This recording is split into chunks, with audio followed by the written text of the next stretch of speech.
You know what else is intriguing to me right now? What else is intriguing to you?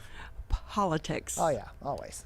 Trump lost the election, but he is still around and still holding on to the narrative that he won. But I think what's going to be more fascinating too, James Craig, the former Detroit police chief, has announced that a big announcement is going to be coming next week. And it's going to be interesting to see. Everyone is anticipating that he's going to announce his bid to run for governor. But what could that mean for the Republican Party and Michigan politics overall?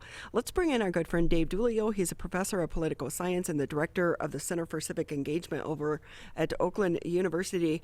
Professor, great to have you with us. Thanks for having me back. Nice to see you both. Sorry to keep you waiting, but we were fascinated with the tour at the firehouse. It was terrific. I'm so impressed with the facilities that they have. And just as a citizen, I put my citizen hat on now and say that I think it's great that West Bloomfield is able to do that for their first responders. And if anybody deserves to be treated in a high class way, it's those folks, and that's terrific. And from my professor hat, I would say that kind of information in the way that you just provided it is really invaluable to the public, because for me it helps understand what they do, to be able to see it in action, right? And it was I know you didn't plan it, but it was great to see the fire engine roll in and then go right back out and get we could get exposed to what they do on a daily basis, right, as it's happening. And I think that's such a great way for people to be able to learn about what those folks do. It was fascinating. It is, and it's just it's our tax dollars. Where are our tax dollars going? And, one of the reasons I asked about the furniture is because in Detroit, they're not always provided with furniture. And so a lot of those firefighters were either getting donated furniture from their family and friends when they were throwing out a couch, or getting them out of abandoned houses. And so to see the difference from the city, so it's great. And, those are the things I want to see my tax dollars spent on. Absolutely. Not some of the pork that's going on in D.C. and Lansing right now. They're throwing money around like let it rain. I'm like, what are we in a music video, a rap music video here? Oh, boy. Yeah, it's funny. The folks that are on the receiving end of the pork wouldn't see it that way, but those of us that know a little bit about it. And have watched it over the years like you have, you see that, and you can, or folks that aren't getting the benefit of those pork dollars would look at it and say, you got to be kidding me. Why are we spending money on that? Yeah, and a lot of times too, and I said this once before, and I kind of challenged some of the local media, just pick one program where they threw millions of dollars and then follow every dollar. How much of it actually trickled all the way down to the people in which you said it was designed for, and how much went to administrative costs and contractors and the friends and family plan of some of our politicians. So with that though, hey, I'm really interested to get your take. We knew that James Craig is expected to announce that he's going to put in a bid for the governor's position. What are your thoughts on that, and what could it mean for the G.O.P. here in the state of Michigan?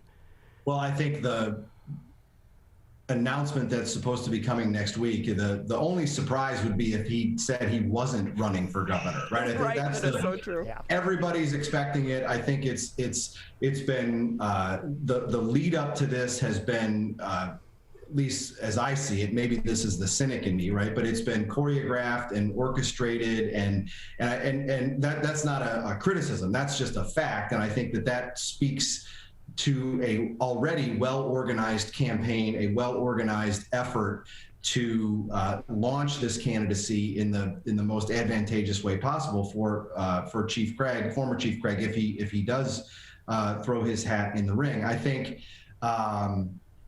this will make for a very interesting next year and a half. There's no doubt about that. The dynamics first of a Republican primary with James Craig in it versus one that doesn't have him in the field, with those candidates that are already announced and some that are actively considering it. I think he just shakes everything up in a primary as well as a general.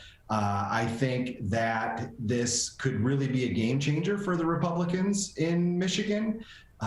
If his candidacy is successful, it sort of breaks the mold a little bit for Republicans in Michigan. And I think that is going to be something to really watch for. So can you give us a little bit of insight as to the primary process? How do the parties go about picking and choosing who they push forward in the process? Well, it depends on what office we're talking about. So, but most of them, and this gubernatorial primary will be a primary election, just like it is for many other offices in the state, where people will go and vote on a Tuesday in August. I don't know the date in 22, but it's the first Tuesday in August, I think. And it'll be just like any other election. People will have a primary ballot in front of them with different offices and different candidates for each of those offices, and they'll just mark their ballot and turn it into the state. If we're talking about other offices, other positions that need to have a candidate selected to run in the general election, parties will do those by party convention. State party convention will choose candidates, say, for the State Board of Education, for the state Supreme Court. Many of your viewers and listeners may not know that candidates for the Michigan Supreme Court get on the ballot by being nominated by a political party, either the Democrats, Republicans, or another one. And that's a whole other kettle of fish in terms of the unique nature of that. But in Michigan, but they run as being nonpartisan. That's the part that always correct, cracks me up. right? It's like, no. It's very strange, right? And I was going to use the word disingenuous, and that may be not fair, but maybe it is. I don't know. May I leave that up to your listeners? But, in Michigan, one of the interesting factors that really could play a part in who wins this Republican gubernatorial nomination is that Michigan has an open primary, which means that anybody can vote in either the Democratic or Republican primary on primary day. In other states, they use a closed primary system where you must be a registered Republican to vote in the Republican primary or a registered Democrat to vote in the Democratic primary. Michigan doesn't collect party affiliation when you register to vote. So we have this open system, which allows, certainly Republicans will vote in the Republican primary, but independents and Democrats can also vote in the Republican primary should they choose to. So you have this opportunity for some real some crossover votes to come in and impact the outcome of that Republican primary. And what's going to be fascinating, I think, in this case is the situation with Craig and his ties to Detroit. So many people were really surprised when he announced that he was a Republican. Yes, and I mean, let's be honest about it. The surprise came because James Craig's an African-American man. Not many African-Americans identify as Republicans, although, frankly, Donald Trump did better in 2020 among minority communities, especially with Hispanic Americans, but also with African-Americans, than he did in 2016. Donald Trump got more votes in Detroit in 2020 than he did in 2016. So, it still is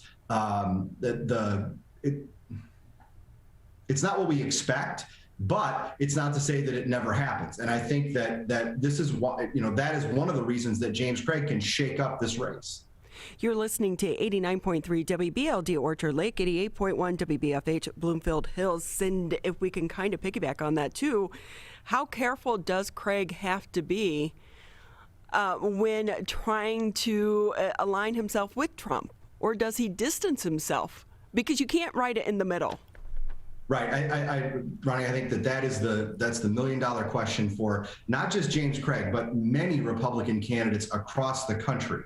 Because, one of the things that is undeniable about Donald Trump's time in office is that he coalesced the Republican base, maybe unlike anybody we've seen in years. And he also brought some voters to the party and to the process that had not participated in the past. Republicans want to try to keep those folks, but also gain back some of the more moderates, some of the folks from suburban areas like Oakland County and Kent County, that they lost with Trump's presence in 2020. And it's going to be this very tight rope to walk to try to keep the folks that Trump brought and expand the winning voting coalition to those other groups that were that saw some folks leave during Trump's time. So it's going to be really interesting. I thought it was notable that James Craig, in his speech last week in Jackson, said that he voted for Trump twice. That's pretty transparent about how supportive he was, and maybe still is, of Donald Trump. You know, it becomes a question of how does he then open doors to be able to get more folks in addition to the folks that Trump got. I'm going to be interested to sit on the sidelines and watch, too, to see if he brings Kwame Kilpatrick into this equation at all, because we have to remember, Kwame's out, and he's out because of Trump.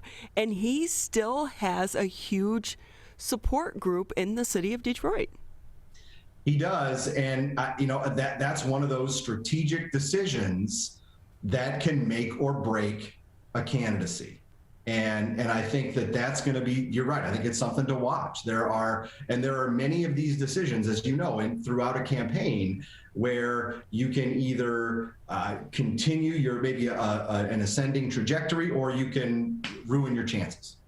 Again, we're talking with Dave Dulio. He's a professor of political science and the director of the Center for Civic Engagement over at Oakland University. And we, of course, have to bring up the issue about, the voter laws and so many of the proposals being changed, not just here in Michigan, but really watching what's playing out in Texas.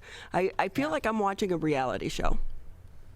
Well, in one sense, you are, right? I mean, it is reality before our eyes, right? I mean, I think that, and what somebody thinks about what's happening down there depends on what side of the aisle they're on, right? I mean, if you talk to a Democrat, they will cheer the Democrats from the state legislature who fled the state and went to Washington to try and stop the process from happening by denying a quorum.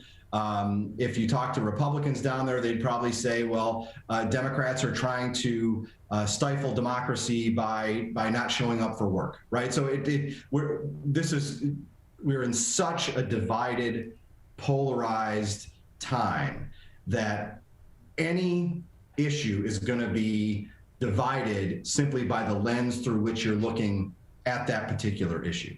So you really wonder, is this the time for federal voting laws to be changed? Because mostly this is up to each state, and they vary state to state. That's there, like many things, there's some constitutional ambiguity, right? Where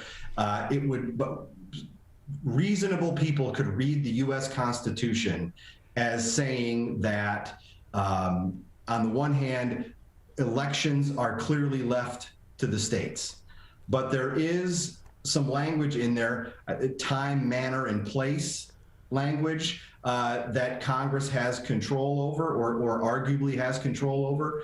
My hunch is that many of these things will end up, let me put it this way, if Congress is successful in passing federal voting legislation, my hunch is that it goes to court. Oh, where so many things end up, right? And it's just not a quick process. I'm telling you, I was enrolled in law school and ended up not going. I'm like, I really should have just gone to law school. Talk about job security. Right. Become a lawyer, because everything is being sued and ends up in a court right now. Again, Dave Dulio with us, professor over at Oakland University. And Professor, if we can ask you, as the summer kind of goes on, any big things that we should be watching, do you think? In terms of politics, in terms of on campus, in terms of the Center for Civic Engagement? Well, if the center, didn't you guys take a break for the summer? For sure, but we're already, we've got some things planning for September. For the fall semester. So I hope you'll have me back where we can talk about those details when we're ready to, and have lots of good opportunities and events for folks to take advantage of if they want to come to campus or join us virtually. And do you think, too, that are people more interested now in politics?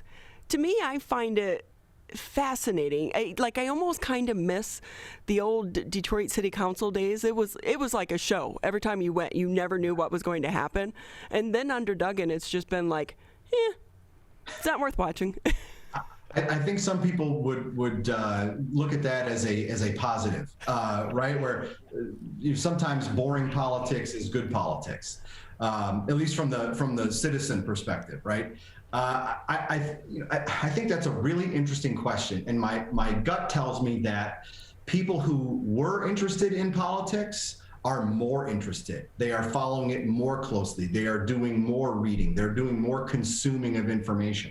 But folks who were either not interested or on the fence about being interested or following politics have just said, the heck with it, right? Because they one of the things that's pretty clear from research that's been done is a lot of Americans just can't stand the fact that there's so much divisiveness, bickering, partisanship, sniping back. They can't stand it, right? And that makes them pull back from the process. Part of this too, you kind of wonder when you're looking at some of the mudslinging that goes on in politics. We're in this new world about bullying and being nice and being kind that hasn't reached our elected leaders. It has not, boy, and maybe we need some anti-bullying training for incoming elected officials. Right, that could be our new program. We'll get a contract going and get some of that government money. And it would be a great public service, wouldn't it? Right? Exactly. Professor, it's always great talking to you. We appreciate your time. It's my pleasure. Thanks for having me. Hope you're enjoying your summer and getting a well-deserved break before you head back to classes in the fall. Much appreciated.